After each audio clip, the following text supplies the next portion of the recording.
नमस्कार किसान साथियों, कैसे हैं आप। उम्मीद करता हूं बहुत ही बढ़िया होंगे। किसान साथियों, आपकी भी गेहूं की फसल में बालियां निकल आई हैं या फिर बालियां आने वाली हैं, तो इस समय पर आपको तुरंत एक स्प्रे अपनी गेहूं की फसल में कर देना चाहिए।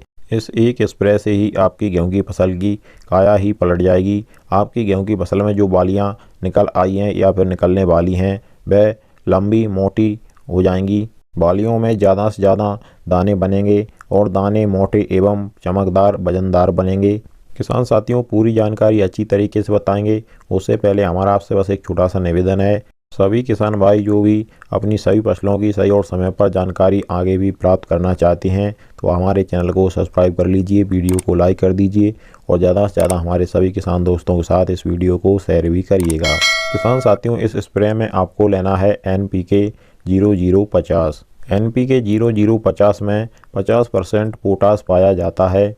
गेहूं की फसल में बाली का साइज बढ़ाना, बाली को मोटा बनाना, बाली में दानों का अधिक से अधिक भराव करना एवं दाने चमकदार वजनदार बनाना, यह सभी कार्य पोटास के होते हैं। गेहूं में बाली निकलने पर सिर्फ और सिर्फ पोटास की ही ज़रूरत पड़ती है और किसी भी खाद उर्वरक की बाली निकलने के बाद में गेहूं की फसल को कोई ज़रूरत नहीं होती है।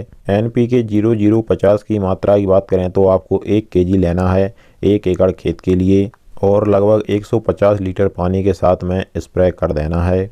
और इसी के साथ में किसान साथियों, अगर आपने अपनी गेहूं की फसल में पहले बोरोन का इस्तेमाल कभी नहीं किया है, तो आप इसी के साथ में जो 20% वाला बोरोन आता है उसकी 100 ग्राम मात्रा 1 एकड़ खेत के लिए मिला लेंगे, तो और आपको सोने पे सुहागा रिजल्ट मिलेगा। और किसान साथियों, इस समय पर अगर आपकी गेहूं की फसल में किसी भी प्रकार का कोई भी फंगस आ जाता है, तो भी आपकी गेहूं की फसल के उत्पादन पर बहुत ही ज़्यादा फर्क पड़ता है। तो इस समय पर ध्यान रखिएगा, पीला रतुआ, काला रतुआ या फिर पीलापन, किसी भी तरह का फंगस आपकी गेहूं की फसल पर नहीं आना चाहिए। यदि आपकी गेहूं की फसल में फंगस आ गया है, तो किसान साथियों, आप अमीनो स्टार जो फंगीसाइड आता है, बहुत ही 1 नंबर का फंगीसाइड है। गेहूं की फसल के लिए नंबर 1 फंगीसाइड है। आपकी गेहूं की फसल में किसी भी प्रकार का कोई भी फंगस हो, इसके एक स्प्रे से चुटकियों में गायब हो जाएगा।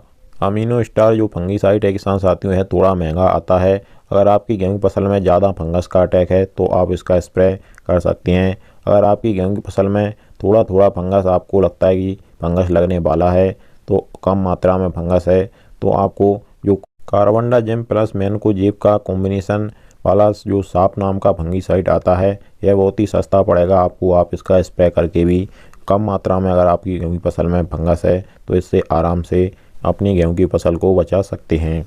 और किसान साथियों, इस समय पर जब आपकी गेहूं की फसल में बालियां निकलने लगती हैं, तो इल्लियों का अटैक भी कई क्षेत्रों में गेहूं की फसल पर होने लगता है। तो आप समय समय पर अपनी गेहूं की फसल की निगरानी जरूर करते रहिएगा। अगर आपकी गेहूं की फसल में भी इल्लियों का अटैक हो रहा है, तो तुरंत आप कीटनाशक का प्रयोग करके इससे छुटकारा पा सकते हैं और अपनी गेहूं की फसल को खराब होने से बचा सकते हैं।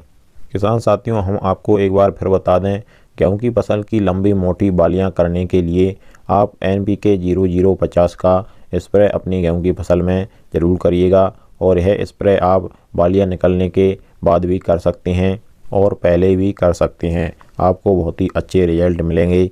और इसका रिजल्ट किसान साथियों आपको जब दिखेगा, जब आप अपनी गेहूं की फसल की हार्वेस्टिंग कर रहे होंगे।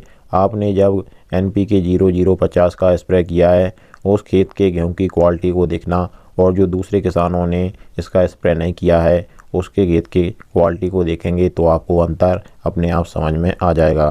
किसान साथियों, इसी प्रकार से आपको हमारे चैनल के द्वारा आगे भी आपकी सही फसलों की सही और समय पर जानकारी मिलती रहेगी। इसके लिए आप हमारे चैनल को सब्सक्राइब करके ज़रूर रखिएगा। चलिए फिर मिलते हैं अगली वीडियो में। नमस्कार।